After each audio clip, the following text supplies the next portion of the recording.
Chapter 5, A Railroad Journey. Heidi was now in her 8th year. She had learned all kinds of useful things from her grandfather. She knew how to look after the goats as well as anyone, and Little Swan and Little Bear would follow her like two faithful dogs, and give a loud bleat of pleasure when they heard her voice. Twice during the course of this last winter, Peter had brought up a message from the schoolmaster at Durfley, who sent word to Uncle that he ought to send Heidi to school, as she was over the usual age, and ought indeed to have gone the winter before. Uncle had sent word back each time that the schoolmaster would find him at home if he had anything he wished to say to him, but that he did not intend to send Heidi to school.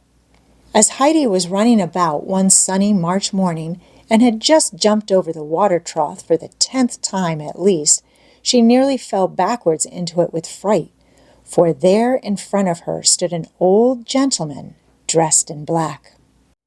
When he saw how startled she was, he said in a kind voice, "Don't be afraid of me, for I am very fond of children. Shake hands. You must be the Heidi I have heard of. Where is your grandfather?" "He is sitting by the table, making round wooden spoons," Heidi informed him as she opened the door.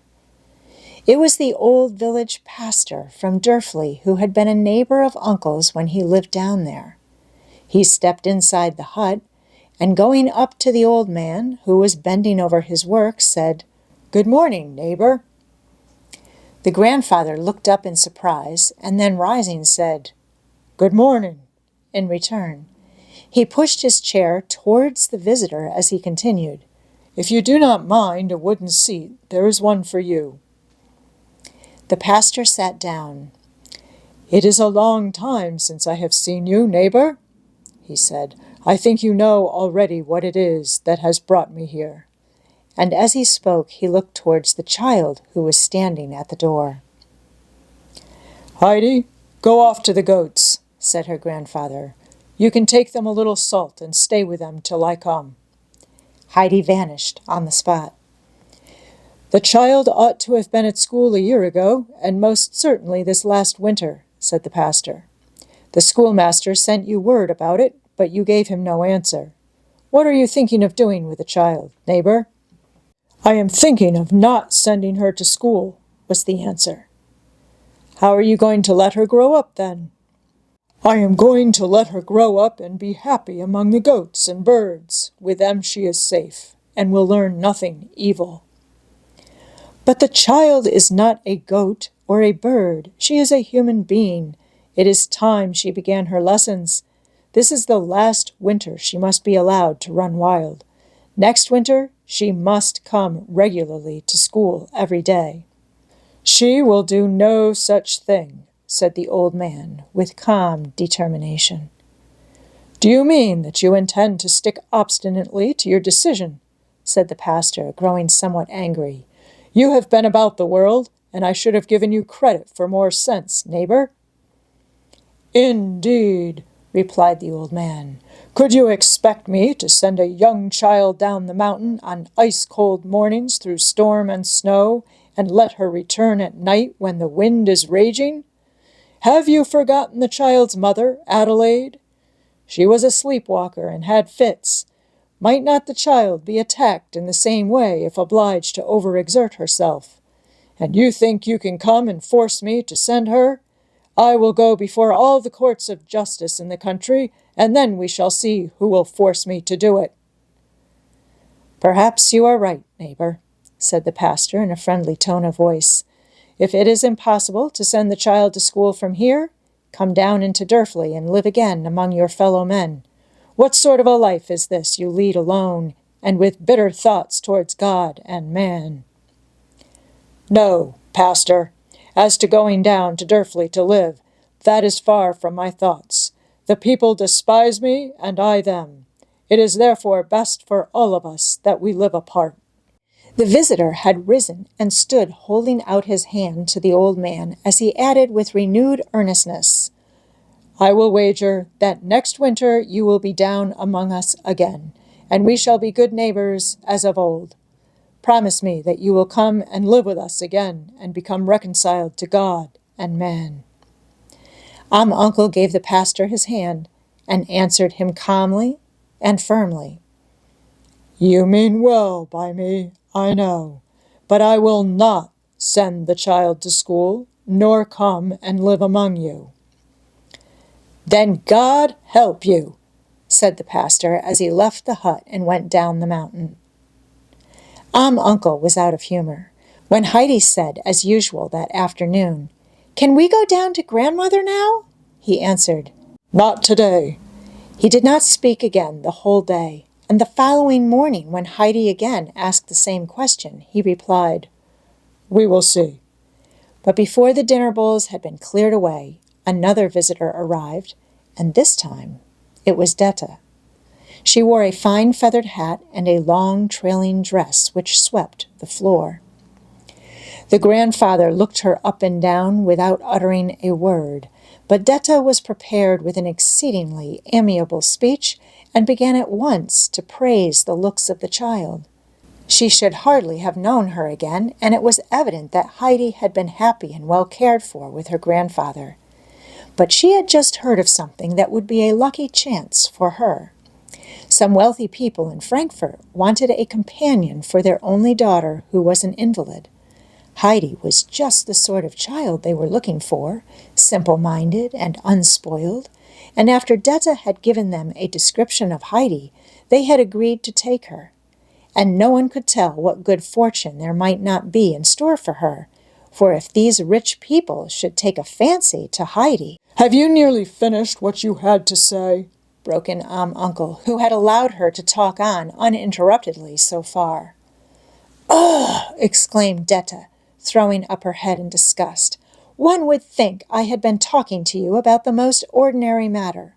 Why, there is not one person in all Prattigau who would not thank God if I were to bring them such a piece of news as I am bringing you." "You may take your news to anybody you like. I will have nothing to do with it." Detta leaped up from her seat like a rocket and cried, "If that is all you have to say about it, why, then I will give you a bit of my mind. The child is now 8 years old and knows nothing, and you will not let her learn. You will not send her to church or school, as I was told down in Durfley, and she is my own sister's child. I am responsible for what happens to her, and this is a good opening for her. I have everybody in Durfley on my side. There is not one person there who will not take my part against you, and I advise you to think well before bringing it into court, if that is your intention. There are certain things which might be brought up against you that you would not care to hear, for when one has to do with law courts, there is a great deal raked up that had been forgotten." "Be silent!" thundered the uncle, and his eyes flashed with anger. "Go and be done with you, and never let me see you again with your hat and feather." And with that, he strode out of the hut. "You have made grandfather angry," said Heidi, and her dark eyes had anything but a friendly expression in them as she looked at Detta. "He will soon be all right again. Come now," said Detta hurriedly, "and show me where your clothes are." "I am not coming," said Heidi. Come, you will have all sorts of good things that you never dreamed of." Then she went to the cupboard, and taking out Heidi's things, rolled them up in a bundle. "Come along now. There's your hat.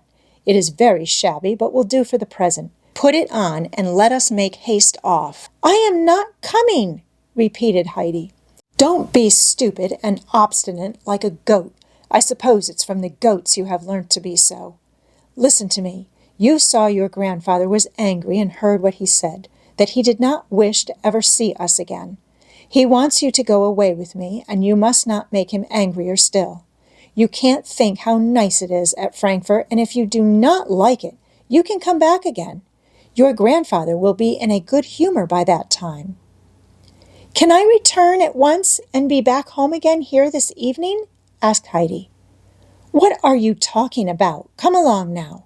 I tell you that you can come back here when you like. Today we shall go as far as Mayenfield, and early tomorrow we shall start in the train. It will bring you home again in no time when you wish it. for it goes as fast as the wind." They started down the mountain, and as they neared the grandmother's hut, they met Peter coming round the corner, carrying an immense bundle of long, thick hazel sticks on his shoulders. He stood still and stared at the two approaching figures. As they came up to him, he exclaimed, "Where are you going, Heidi?" "I am only just going over to Frankfurt for a little visit with Detta," she replied, "but I must first run into grandmother. She will be expecting me." "No, no, you must not stop to talk. It is already too late," said Detta, holding Heidi, who was struggling to get away. "You can go in when you come back." And she pulled the child on with her. Peter ran into the hut and banged against the table with his bundle of sticks with such violence that everything in the room shook, and his grandmother leaped up with a cry of alarm from her spinning wheel. "What is the matter? What is the matter?"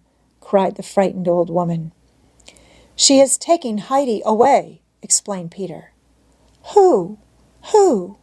Where to, Peter? Where to?" asked the grandmother, growing still more agitated. But even as she spoke, she guessed what had happened, for Brigitte had told her shortly before that she had seen Detta going up to Uncle. The old woman opened the window and called out beseechingly, "Detta, Detta, do not take the child away from us. Do not take her away."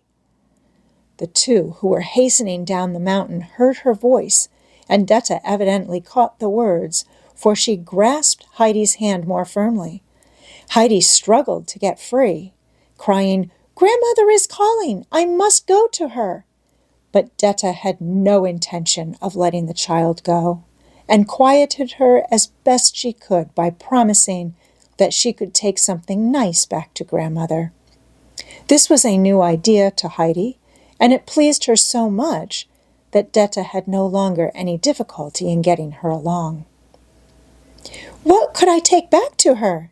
Heidi asked. "A soft roll of white bread. She would enjoy that, for now she is old she can hardly eat the hard black bread," answered Detta. "Yes, she always gives it back to Peter, telling him it is too hard," affirmed Heidi. "Do let us make haste, for then perhaps we can get back soon from Frankfurt, and I shall be able to give her the white bread today." And Heidi started off, running so fast that Detta, with a bundle under her arm, could scarcely keep up with her. From that day forward, Uncle looked fiercer and more forbidding than ever when he came down and passed through Durfley. He spoke to no one, and looked such an ogre as he came along with his pack of cheeses on his back, his immense stick in his hand, and his thick frowning eyebrows, that the women would call to their little ones, "Take care! Get out of Uncle's way, or he may hurt you." The old man took no notice of anybody as he strode through the village on his way to the valley below, where he sold his cheeses and bought what bread and meat he wanted for himself. After he had passed, the villagers all crowded together, looking after him. They agreed that it was a great mercy the child had got away from him. Only the blind grandmother would have nothing to say against him, and told those who came to bring her work how kind and thoughtful he had been with the child, how good to her and her daughter, and how many afternoons he had spent mending the house. All this was repeated down in Durfley, but most of the people who heard it said that grandmother was too old to understand, and very likely had not heard rightly what was said, as she was blind. Probably she was also deaf.